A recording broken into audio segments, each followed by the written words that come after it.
ಅಸ್ಸಾಂನಲ್ಲಿ ಆನೆ ಸಮಸ್ಯೆ ಇದ್ದಲ್ಲಿ ಗಣಿಗಾರಿಕೆ ನಿಷೇಧ. ಸಮಗ್ರ ಮಾಹಿತಿ ಕಲೆ ಹಾಕಿದ ಜನಸ್ಪಂದನ ಸಂಸ್ಥಾಪಕರಾದ ಶ್ರೀಯುತ ಹೇಮಂತ್ ಕುಮಾರ್. ರಾಧಮ್ಮ ಜನಸ್ಪಂದನ ಸಂಸ್ಥಾಪಕರಾದ ಶ್ರೀಯುತ ಹೇಮಂತ್ ಕುಮಾರ್ ಅವರು ಹಾಸನ ಜಿಲ್ಲೆ ಅರಕಲಗೂಡಿನ ಮಾಜಿ ಶಾಸಕರಾದ ಎ.ಟಿ. ರಾಮಸ್ವಾಮಿರವರನ್ನು ಭೇಟಿ ಮಾಡಿ ನಂತರ ಅವರ ಜೊತೆಗೂಡಿ ಅಸ್ಸಾಂ ರಾಜ್ಯದ ನವಾಂಗ್ ಜಿಲ್ಲೆಯ ಮಾನವ ಆನೆ ಸಂಘರ್ಷ ತಡೆಯಲು ಆನೆಗಳ ಸ್ನೇಹಿತರು ಹಾತಿ ಬಂಧು ಸಂಸ್ಥಾಪಕರಾದ ಶ್ರೀಯುತ ಪ್ರದೀಪ್ ಪುವಾನ್ ರವರನ್ನು ಭೇಟಿ ಮಾಡಿ ಅಲ್ಲಿನ ಕಾಡಾನೆಗಳ ಜೊತೆ ಯಾವ ರೀತಿ ಮನುಷ್ಯ ಅನ್ಯೋನ್ಯವಾಗಿ ಜೀವಿಸಬಹುದು, ಆನೆಗಳಿಗೆ ಯಾವ ರೀತಿ ಆಹಾರವನ್ನು ಬೆಳೆದು ಅಲ್ಲಿನ ನಿವಾಸಿಗಳು ಕಾಡಾನೆಗಳಿಗೆ ಕುಡಿಯುವ ನೀರಿನ ವ್ಯವಸ್ಥೆ, ಆನೆಗಳಿಗೆ ಇಷ್ಟವಾದಂತಹ ನೇಪಿಯರ್ ಹುಲ್ಲು ಬೆಳೆದು ಆಹಾರವನ್ನು ಒದಗಿಸುತ್ತಿದ್ದಾರೆ ಎಂಬುದನ್ನು ಶ್ರೀಯುತ ಹೇಮಂತ್ ಕುಮಾರ್ ಅವರು ಪ್ರವಾಸವನ್ನು ಕೈಗೊಂಡು ಅಲ್ಲಿನ ವಾತಾವರಣಕ್ಕೆ ಕಾಡಾನೆಗಳು ಹೊಂದಿಕೊಂಡು ಜೀವಿಸುತ್ತಿದ್ದಾವೆ, ಯಾವ ಮನುಷ್ಯರಿಗೂ ಸಹ ತೊಂದರೆ ಕೊಡದಂತೆ ಸ್ನೇಹಿತರಂತೆ ಇದ್ದಾವೆ ಎಂಬುದನ್ನು ಅಧ್ಯಯನ ಮಾಡಿ ತಿಳಿದುಕೊಂಡಿದ್ದಾರೆ.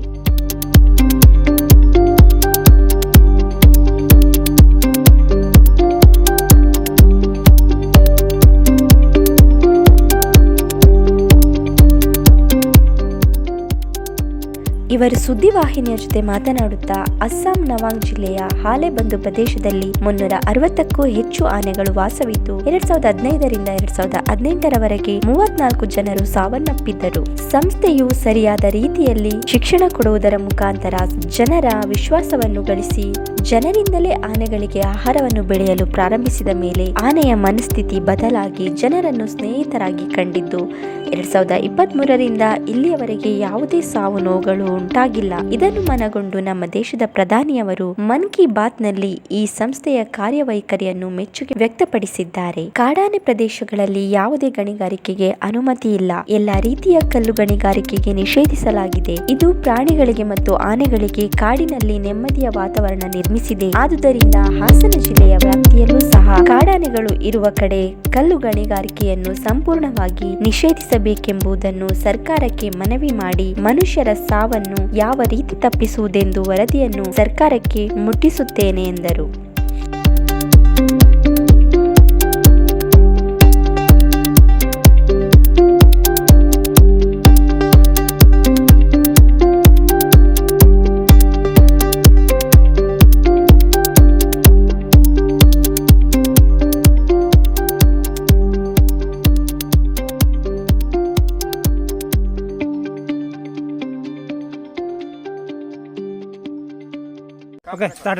ಬಂಧುಗಳೇ ನಮಸ್ತೆ, ನಾನು ಆಲೂರಿನ ರಾಧಮ್ಮ ಜನಸ್ಪಂದನ ನಿಮ್ಮ ಹೇಮಂತ್ ಕುಮಾರ್.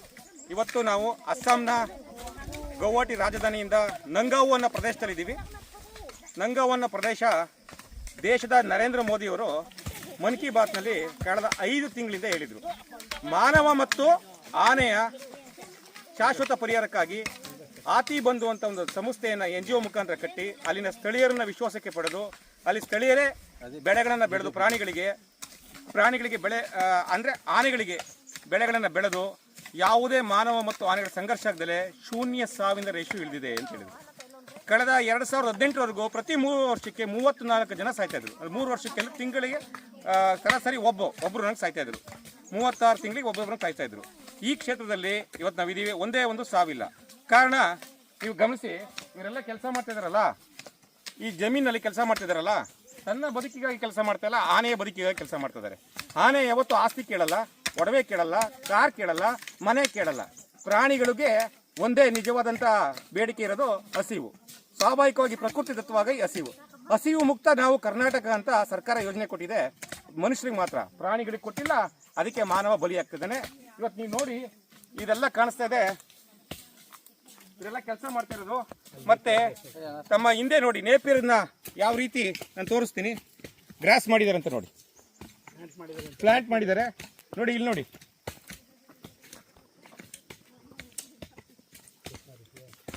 ಇಲ್ಲಿ ನೋಡಿ,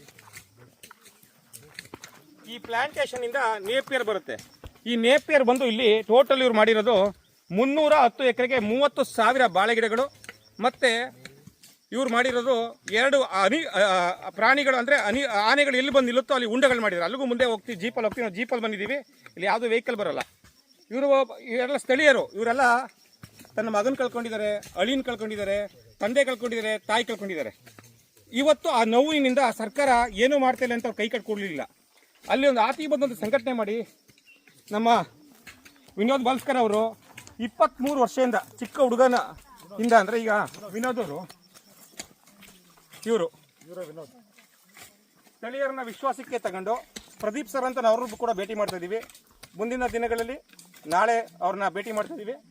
ಅವ್ರನ್ನ ಕರ್ಕೊಂಡೋಗಿ ನಮ್ಮ ಶ್ರೀಯುತ ಹಿರಿಯರು ಇಡೀ ರಾಜ್ಯಕ್ಕೆ ಅಂದರೆ ನಮ್ಮ ಹೆಮ್ಮೆಯ ರಾಜ್ಯ ಕರ್ನಾಟಕಕ್ಕೆ ಆದರ್ಶ ವ್ಯಕ್ತಿ, ನುಡಿದಂತೆ ಜೀವನವನ್ನು ಮಾಡಿರುವಂಥ ವ್ಯಕ್ತಿ ಎ ಟಿ ರಾಮಸ್ವಾಮಿ ಸರ್ ಬಂದಿದ್ದಾರೆ. ಕೈ ಮುಗಿದು ಪ್ರಾರ್ಥನೆ ಮಾಡ್ತೀನಿ. Thank you. ಇಂತಹ 2018 पे तो ये क्या प्रॉब्लम था, कॉन्फ्लिक्ट का क्या प्रॉब्लम, थोड़ा वो स्टडी करके ये अल्टीमेटली रियलाइज कि उनका फूड सिक्योरिटी के लिए ये प्रॉब्लम हो गया. अभी डिफॉरेस्टेशन हो रहा है बहुत, जंगल सब ये काट के उसको ख़त्म कर दिया है, एनक्रोचमेंट हो रहा है. तो ये सब के लिए हाथी का जो नेचुरल कॉरिडोर्स है वो ब्लॉक्ड हो गया, कोई किसी फैक्ट्री खोल दिया, कोई फार्म्स खोल दिया. So because of all this problems तो अभी हाथी का खाना का प्रॉब्लम बहुत हो गया, इसलिए वो आके विलेज में खाना ढूंढता है. तो अभी टेम्पोरली अगर हम लोग ये प्रॉब्लम सॉल्व कर सकते हैं, ट्राई कर सकता है, तो वी प्लांटेड नेपियर ग्रास. तो Napier grass is very fast growing, जल्दी हो जाता है घास, ज़्यादा केयर भी नहीं चाहिए. And so as a result the elephants started coming to the Napier grass. Sir one thing sir, before that मैं आपको ये सवाल पूछ रहा हूँ. आपने बोल दिया 2018 में स्टार्ट कर दिया. स्टार्ट करने से पहले ये नवगांव एक डिस्ट्रिक्ट है, ये पूरा हम लोग अभी सेंटर जगह में खड़ा है. ये पूरा गांव के पास कितना आदमी एक साल में, एक महीना में मरता था सर? कॉन्फ्लिक्ट वहाँ में कॉन्फ्लिक्ट में तो हाथी भी मरता था, आदमी भी मरता Good था. point. ये तो रेगुलर कॉन्फ्लिक्ट है, क्योंकि हम धान कर रहे हैं, हाथी आ रहा है, हाथी को भगाना है, हाथी को खाना है, तो कॉन्फ्लिक्ट हो गए. कितना लोग मरता था सर और एवरेज तो 3-4 आदमी तो मरता है एवरेज महीने में? मैंने वो सीजन में. वो सीजन में ಓಕೆ. ಹಾತಿ ಬಿ ಮರ್ತಾ था. हाथी भी ये होता है. ಬಂಧುಗಳೇ, ಕನ್ನಡದಲ್ಲಿ ಹೇಳ್ತೀನಿ ನೋಡಿ. ಇವರು 2018ರಲ್ಲಿ ಪ್ರಾರಂಭ ಮಾಡುವ ಮುನ್ನ ಮನುಷ್ಯನೂ ಸಾಯ್ತಿದ್ದ ಮತ್ತು ಆನೆಯೂ ಸಾಯ್ತಿತ್ತು. सर एक ही पॉइंट में पूछ रहा हूँ सर, हाथी कैसे मरता था सर? नहीं, अभी आदमी लोग लगाता है, कोई बो एरो मार देता है, वो कोई पेट्रोल बम लगा देगा. ಮನುಷ್ಯ All sorts of things. ಆನೆಗಳ ಮೇಲೆ ಪೆಟ್ರೋಲ್ ಬಾಂಬ್ ಹಾಕ್ತಿ ಸಾಯಿಸ್ತಿದ್ದಂತೆ, ಮನುಷ್ಯ ಎಲೆಕ್ಟ್ರಿಕಲ್ ವೈರ್ನ ಬಿಟ್ಟು ಸಾಯಿಸ್ತಿದ್ದಂತೆ, yes. ಮನುಷ್ಯ ಮತ್ತೆ ತನ್ನ ಬಾಣಗಳಿಂದ ಇದನ್ನ ಬಿಟ್ಟು ಶೂಟ್ಔಟ್ ಮಾಡಿ ಸಾಯಿಸ್ತಿದ್ದಂತೆ, ಆನೆಗಳನ್ನ ಕೊಲ್ತಿದ್ದಂತೆ, ಆನೆ ಕೂಡ ಮನುಷ್ಯನ ಸಾಯಿಸ್ತಿದ್ದಂತೆ. सर इसका मतलब है आप स्टार्ट करने से पहले इंसान और हाथी उसका संबंध कैसा था? दुश्मन जैसा? एकदम एग्रेसिव था, आदमी भी एग्रेसिव, हाथी भी एग्रेसिव. ನೋಡಿ ಬಂಧುಗಳೇ, ಇವರು ಈ ಪ್ಲಾಂಟೇಶನ್ ಸ್ಟಾರ್ಟ್ ಮಾಡೋಕ್ಕಿಂತ ಮುಂಚೆ, ಹಾತಿ ಬಂದು ಪ್ಲಾಂಟೇಶನ್ ಸ್ಟಾರ್ಟ್ ಮಾಡೋಕ್ಕಿಂತ ಮುಂಚೆ ಆನೆಯು ಅಗ್ರೆಸಿವ್ ಮತ್ತೆ ಮನುಷ್ಯನೂ ಅಗ್ರೆಸಿವ್, ಇಬ್ಬರು ಕೂಡ ಆಕ್ರಮಣಕಾರಿ. ಯಾರು ಕೂಡ ಇವರು ಶಾಂತಿ ಇಲ್ಲ, ರೈತರು ಇವರು ಕೂಡ ಶಾಂತಿ ಇಲ್ಲ, आक्रमणकारी मनस्थिति इधरंते. सो आप कैसे बदल कर दिए? अभी वो सेम कम्युनिटी जब अभी हाथी बंधु का पास आ गया और खुद वो प्लांटेशन करना शुरू किया, उनका मन में भी ये है कि अरे हम लोग ये हाथी के लिए हम लोग लगा रहे हैं, इन लोग भी सॉफ्ट हो गया, हाथी भी सॉफ्ट हो गया, प्रॉब्लम नहीं है अभी. वो आइडिया आपका फादर को कौन दे दिया सर? कौन है? वो खुद सोचा है. What a great point. Sir आपका फादर का age? He is going to be 90 October. ಇವರ ತಂದೆ ಪ್ರದೀಪ್ ಭೂಯಾ. ಇವರ ತಂದೆ ಈಗ ಪ್ರೆಸೆಂಟ್ 90 ವರ್ಷ ಅಂತೆ.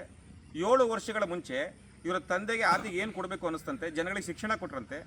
ಎಜುಕೇಶನ್ ದಿಯಾನ ಶಿಕ್ಷಣ ಕೊಟ್ಟು ಆತಿಗೆ ಏನು ಇಷ್ಟ ಅಂತ ಬೆಳೆಗಳನ್ನ ಆತಿಗಳು ಎಲ್ಲೆಲ್ಲಿ ತಿರುಗಾಡ್ತಿತ್ತು, ಎಲ್ಲೆಲ್ಲಿ ಗುಂಪುಗಳಲ್ಲಿ ಇರ್ತಿತ್ತು, ಆ ಸುತ್ತಮುತ್ತ ಸರೌಂಡಿಂಗ್ ಅಲ್ಲಿ ಬೆಳೆದ್ರಂತೆ. ನೇಪಿಯರು ग्रास और banana leaf and long term के लिए तो वो जैक फ्रूट वगैरह ಲಾಂಗ್ ಟರ್ಮ್ ಕೆಲಿಗೆ ಶಾಶ್ವತವಾಗಿ ಆನೆಗಳ ಸಿಗ್ಲಿಂದ ಜಾಕ್ ಫ್ರೂಟ್, ಹಳಸನೆ ಹಣ್ಣು ಇವನ್ನೆಲ್ಲ ಬೆಳೆದು ರೆಡಿ ಮಾಡಿದ್ದಕ್ಕೆ 3 ವರ್ಷಗಳ ತದನಂತರ ಆದಮೇಲೆ ಅದು ಆನೆ ಮನಸ್ಸು ಶಾಂತಿ ಆಯ್ತಂತೆ. ಇದೆಲ್ಲ ಮನುಷ್ಯ ನನಗೋಸ್ಕರ ಮಾಡ್ತಿದ್ದಾನೆ, ನನಗೋಸ್ಕರ ಕೊಡ್ತಿದ್ದಾನೆ ಅಂತ. ಯಾವಾಗ ಮನುಷ್ಯ ಆನೆಗಳಿಗೆ ಪ್ರೀತಿಯನ್ನು ಕೊಟ್ಟನೋ ಆಗ ಎಲಿಫೆಂಟ್ ಕೋ ಪ್ಯಾರ್ ಕಿಯಾ ತೋ ಎಲಿಫೆಂಟ್ ಬಿ ಇನ್ಸಾನ್ ಕೋ ಪ್ಯಾರ್ ಕರ್ ದಿಯಾ. ನೋಡಿ ಎಷ್ಟು ಸಿಂಪಲ್ ಆಗಿದೆ ಇದು. ದೊಡ್ಡ ಸಮಸ್ಯೆನೇ ಇಲ್ಲ. ದೊಡ್ಡ ಸಮಸ್ಯೆ ಮಾಡಿರೋದು ನಮ್ಮ ಅಲ್ಲಿನ ಅಧಿಕಾರಿಗಳು ಜನರಿಗೆ, ರೈತರಿಗೆ ಸಮರ್ಪಕವಾಗಿ ಆನೆಯ ಬಗ್ಗೆ ಶಿಕ್ಷಣವನ್ನು ಕೊಟ್ಟಿಲ್ಲ. ಆನೆಗೆ ಇವರು ಪ್ರೀತಿ ಕೊಟ್ಟರು, ಪ್ಯಾರ್ ಕಿಯಾ, ಅವ್ರ ಆತಿ ಬಿ ಇನ್ಸಾನ್ ಕೋ ಪ್ಯಾರ್ ಕಿಯಾ. ಆನೆಗೆ ಇವರು ಪ್ರೀತಿಯಿಂದ ನೋಡ್ಕೊಂಡ್ರು, ಇವರು ಕೂಡ ಆನೆಯು ಪ್ರೀತಿಯಿಂದ ನೋಡ್ಕೊಂಡಿದೆ. ಇಷ್ಟೇ ರೀ, ಪ್ರೀತಿಯಿಂದ ಆನೆಯನ್ನು ಪಲಕಿಸಿದರೆ ಹೊರತು ಯಾವುದೇ ಮದ್ದು ಸರ್ ಎಲಿಫೆಂಟ್ ಕೋ ಪಕಡ್ಕೆ ಇಂಜೆಕ್ಟ್ ಕರ್ಕೆ ಐಸಾ ಟ್ರೀಟ್ಮೆಂಟ್ ಕರ್ತಾ ಕ್ಯಾ ನೋಡಿ.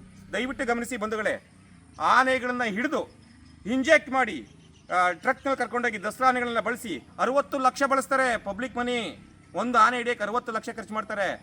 ಎಷ್ಟೆಷ್ಟು ಲಕ್ಷಗಳನ್ನು ಬೇಕಾದ್ರೂ ಖರ್ಚು ಮಾಡಿದ್ದಾರೆ ಬಿಲ್ಗಳು. ಅದೆಲ್ಲ ಆಟಿಯಲ್ಲಿ ಮಾಹಿತಿ ತೊಗೊಂಡು ನಾನು ಮುಂದೆ ಕೊಡ್ತೀನಿ. ಇಲ್ಲಿ ಯಾವುದೂ ಮಾಡಿಲ್ಲ.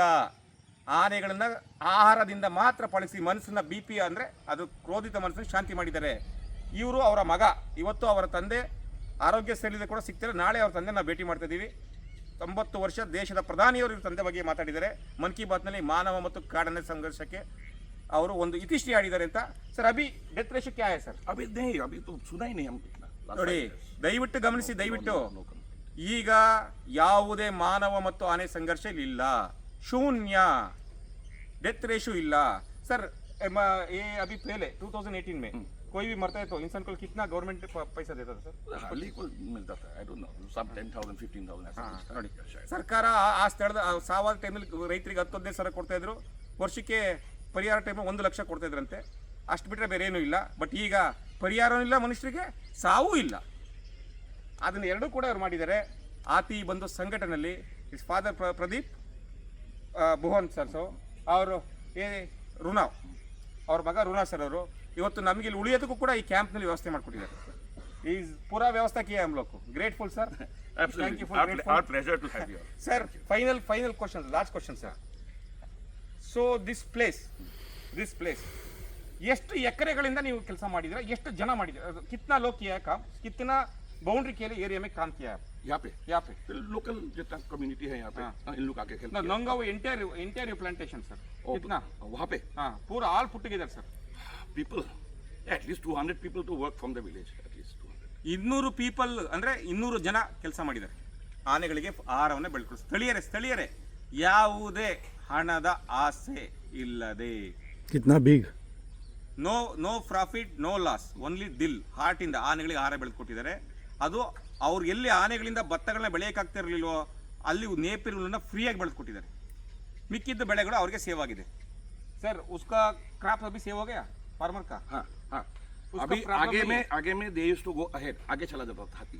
जाके वहाँ पे नियरली 30,000 बीघास ऐसा आदमी का भी बच गया, क्योंकि अभी हाथी उस साइड में जाता ही नहीं, यहाँ में खत्म हो जाता है. ನೋಡಿ, ಹೌದು, ಆನೆ ಅವರ ಜಮೀನುಗಳಿಗೆ ಲಗ್ಗೆ ಇಡ್ತಿಲ್ವಂತೆ. ಅವರ ಬೌಂಡ್ರಿ ಲೈನಲ್ಲಿ ಏನು ಬೆಳೆದಿದ್ದಾರೋ ಅದನ್ನು ತಿಂದು ಸಫಿಷಿಯೆಂಟಾಗಿ ತನ್ನ ಸಂತೃಪ್ತಿಯಾಗಿ ಹೊಟ್ಟೆ ತುಂಬಿಸ್ಕೊಂಡು ಹೋಗ್ತಾ ಇದೆ ಅಂತೆ. ಅವರ ಬೆಳೆಗಳು ಕೂಡ ಸಂತೃಪ್ತಿಯಾಗಿ ಸೇವ್ ಆಗಿದೆ.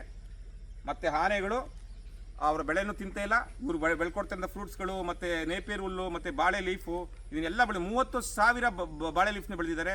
ಮತ್ತು ಹಣ್ಣುಗಳನ್ನು ಬೆಳೆದಿದ್ದಾರೆ. ಅದನ್ನೆಲ್ಲ ನಿಮ್ಮ ಮುಂದೆ ಇಡ್ತೀನಿ ಸರ್. ಇವರ ಗ್ರೇಟ್ಫುಲ್ ಜಾಬ್ आप गले लग सकते हैं? Absolutely. ಸರ್, ಇವರು ಇಂಥ ಪ್ರೀತಿಯನ್ನು ಕೊಡ್ತಾ ಇದ್ದಾರೆ. ನಮಗೂ ಕೂಡ ಬಂದಾಗ ಅತಿಥಿ ದೇವೋ ಭವನ ಸಂಸ್ಕಾರದಲ್ಲಿ ಇಲ್ಲಿ ಕ್ಯಾಂಪ್ನಲ್ಲಿ ಒಟ್ಟಿಗೆ ಉಳಿಯೋದಕ್ಕೆ ಜೀಪ್ ಕೊಟ್ಟಿದ್ದಾರೆ, ಮತ್ತು ಫುಡ್ ವ್ಯವಸ್ಥೆನೂ ಕೂಡ ಮಾಡಿದ್ದಾರೆ. 0 ಎಕ್ಸ್ಪೆಕ್ಟೇಷನ್. ಆನೆಗಳಿಗೆ 0 ಎಕ್ಸ್ಪೆಕ್ಟೇಷನ್ ಮಾಡ್ಬೇಕಾದ್ರೆ ನಮಗೆ ಮಾಡಲ್ವಾ? 0 ಎಕ್ಸ್ಪೆಕ್ಟೇಷನ್ ನಮ್ಗೆ ಟ್ರೀಟ್ಗೆ ಬಡಾದಿಲ್ವಲ್ಲ ಸರ್. ನಾನು ಕರ್ನಾಟಕದ ಹಾಸನ ಜಿಲ್ಲೆಯಲ್ಲಿ ಇಂಥವ್ರನ್ನ ಕರೆಸಿ ಒಂದು ಪ್ರೋಗ್ರಾಮ್ ಮಾಡಬೇಕು sir. You have to come in ಅವರ್. Yes, I will definitely. I will arrange everything. Absolutely. ನಾನು ಇವರಿಗೆಲ್ಲ ಅತಿಥಿಯನ್ನು ಕೊಡೋಕ್ಕೆ ಸಿದ್ಧನಾಗಿದ್ದೇನೆ. ಇಂಥವ್ರು ಬಂದು ಜನರಿಗೆ ಎಜುಕೇಶನ್ ಕೊಡಬೇಕು. ಮತ್ತೆ ಪ್ರಾಜೆಕ್ಟ್ ಅಲ್ಲಿ ನಮ್ಗೆ ಏನೇನು ಮಾಡಿರೋ ಸ್ಕ್ರೀನ್ ಕೊಡ್ತೀನಿ, ಅದನ್ನು ಕೂಡ ಶೇರ್ ಮಾಡ್ತೀನಿ. ಧನ್ಯವಾದಗಳು. Please sir. Okay. ನಮಸ್ತೆ, ನಾನು ನಿಮ್ಮ ರಾಧಮ್ಮ ಜನಸ್ಪಂದನ ಸಂಸ್ಥೆ ಸಂಸ್ಥಾಪಕ ಹೇಮಂತ್ ಕುಮಾರ್ ಆಲೂರು. ಏನು ನಿರಂತರವಾಗಿ ನಮ್ಮ ಮಲೆನಾಡು ಭಾಗವಾದಂತಹ ಆಲೂರು, ಬೇಲೂರು, ಸಕಲೇಶ್ಪುರ ಮತ್ತು ಅರಕಲಗೂಡು ಈ 4 ತಾಲೂಕುಗಳಲ್ಲೂ ಕಾಡಾನೆ ದಾಳಿಯಿಂದ ರೈತರು ತತ್ತರಿಸಿ ಹೋಗಿದ್ದಾರೆ. ಒಂದು ಕಡೆ ಬೆಳೆಹಾನಿ, ಇನ್ನೊಂದು ಕಡೆ ಪ್ರಾಣಹಾನಿ. ಇದನ್ನ ಕಳೆದ 4 ವರ್ಷಗಳಿಂದ ಕೂಡ ನಾನು ಈ ಧ್ವನಿಯಾಗಿ ಇವರ ಪರವಾಗಿ ನಾನು ಹೋರಾಟ ಮಾಡ್ತಾನೆ ಬಂದಿದ್ದೀನಿ. ಸರ್ಕಾರಕ್ಕೆ ಅನೇಕ ಸಲಹೆಗಳನ್ನ ಕೊಟ್ಟಿದ್ದೀನಿ. ಸರ್ಕಾರಕ್ಕೆ ಅನೇಕ ಬೇಡಿಕೆಗಳನ್ನು ಕೂಡ ಇಟ್ಟಿದ್ದೀನಿ. ಕಾಡಾನೆ ದಾಳಿಯಿಂದ ಮೃತಪಟ್ಟಾಗ ಪರಿಹಾರದ ಮೊತ್ತ 7.5 ಲಕ್ಷ ಇತ್ತು. ಅದು 15 ಲಕ್ಷ ಅದನ್ನ ಸರ್ಕಾರ ಹೆಚ್ಚಿಸುವಲ್ಲಿ ಪ್ರಮುಖ ಪಾತ್ರನೂ ಕೂಡ ನಾನು ವಹಿಸಿದ್ದೀನಿ. ಹೀಗೆ ಅನೇಕ ನನ್ನ ಜೊತೆಗೆ ಕನ್ನಡ ಪರ ಸಂಘಟನೆಗಳು, ರೈತ ಪರ ಸಂಘಟನೆಗಳು ಕೂಡ ಕೈ ಜೋಡಿಸಿದ್ರು. ಸೊ ಅಂತಿಮವಾಗಿ ಇದನ್ನ ನಾವು ಸಂಪೂರ್ಣವಾಗಿ ತಡೆಯೋದ್ರಲ್ಲಿ ವಿಫಲವೂ ಕೂಡ ಆಗಿದ್ದೀವಿ. ಇದರ ನಿರಂತರ ಹೋರಾಟದ ಇನ್ನೊಂದು ದೊಡ್ಡ ಹೆಜ್ಜೆ ನಾನು ಅಸ್ಸಾಂ ಪ್ರವಾಸ. ಈ ಅಸ್ಸಾಂ ಪ್ರವಾಸಕ್ಕೆ ಪ್ರಮುಖ ಕಾರಣ ನಮ್ಮ ದೇಶದ ಪ್ರಧಾನಮಂತ್ರಿ ಮೋದಿಜಿಯವರು. ಅಸ್ಸಾಂನಲ್ಲಿ ನಂಗಾವು ಅಂತ ಏನೊಂದು ಜಿಲ್ಲೆ ಇದೆ, ಆ ಪ್ರದೇಶದಲ್ಲಿ 360ಕ್ಕೂ ಹೆಚ್ಚು ಆನೆಗಳಿದ್ದಾವೆ.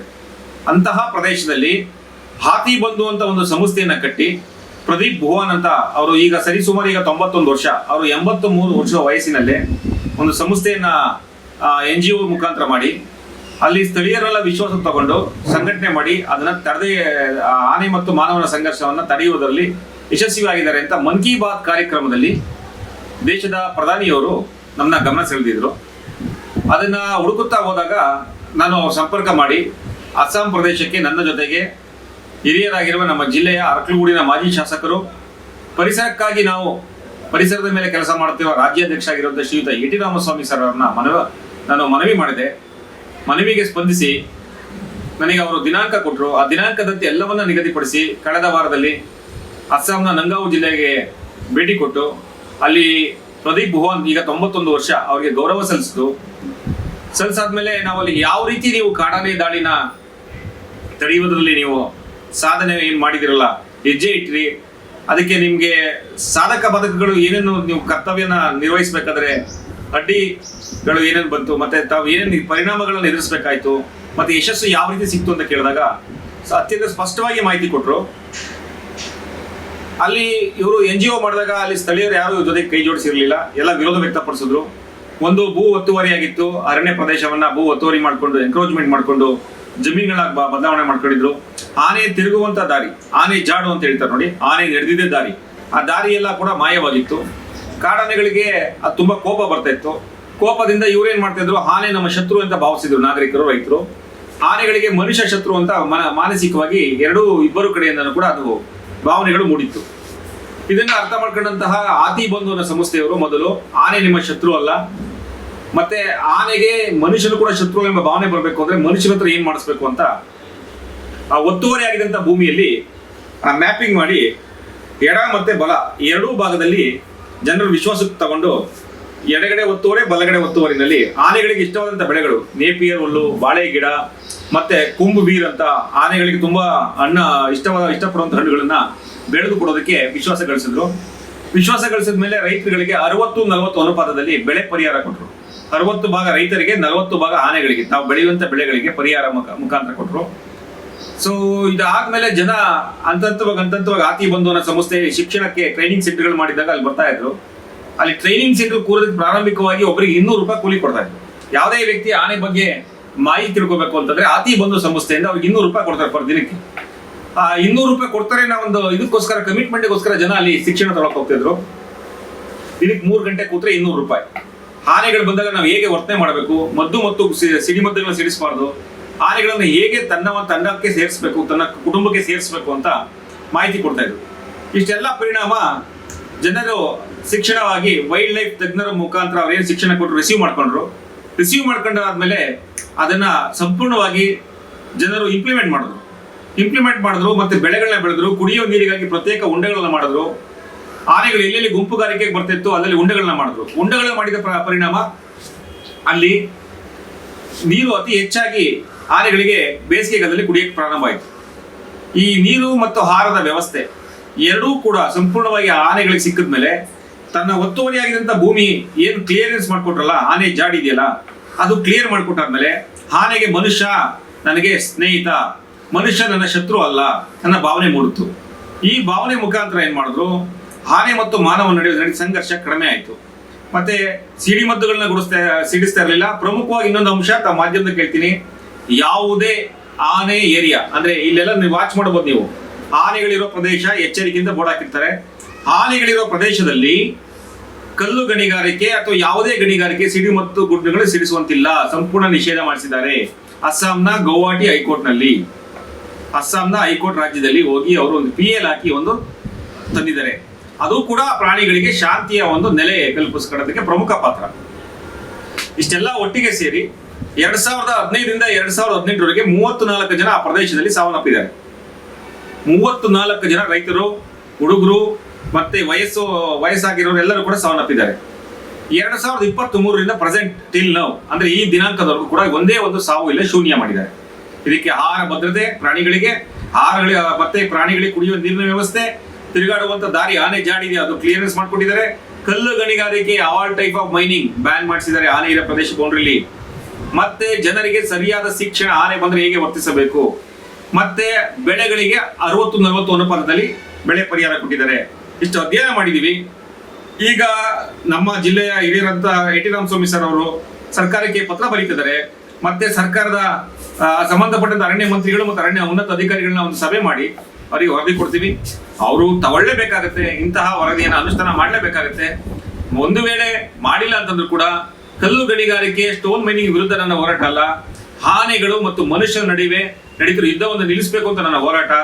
ಅವರ ಏನು ವ್ಯಾಪಾರೀಕರಣ ಇದೆಯಲ್ಲ, ಪ್ರಕೃತಿಯ ಮೇಲೆ ನಡೀತಂತ ವ್ಯಾಪಾರೀಕರಣ ಇದೆಯಲ್ಲ, ಮತ್ತೆ ಪ್ರಕೃತಿ ಮೇಲೆ ಮಾಡ್ತಿರೋ ರಾಜಕಾರಣ, ಈ ಎರಡನ್ನು ನಾನು ತಡಿಬೇಕು. ತಡೆದು ಇದಕ್ಕೆ ಮನಃಶಾಂತಿಯನ್ನು ಕೊಟ್ಟಾಗ ಉತ್ತಮ ವಾತಾವರಣ ನಿರ್ಮಾಣ ಆಗುತ್ತೆ. ತಡೆಯೋದಕ್ಕೋಸ್ಕರ ನಾನು ಕರ್ನಾಟಕದ ಹೈಕೋರ್ಟ್ ಮಟ್ಟಕ್ಕೂ ಕೂಡ ಹೋರಾಟಕ್ಕೆ ಹೋಗ್ತೀನಿ. ಈ ಎಲ್ಲಾ ದಾಖಲಾತಿಗಳನ್ನು ತಂದಿದ್ದೀನಿ, ಕೊಟ್ಟಿದ್ದಾರೆ ಅಂತ ಹೇಳ್ತಾ ನನ್ನ ಮಾತನ್ನ ಮುಗಿಸ್ತಾ ಇದ್ದೀನಿ. ಜೈ ಹಿಂದ್.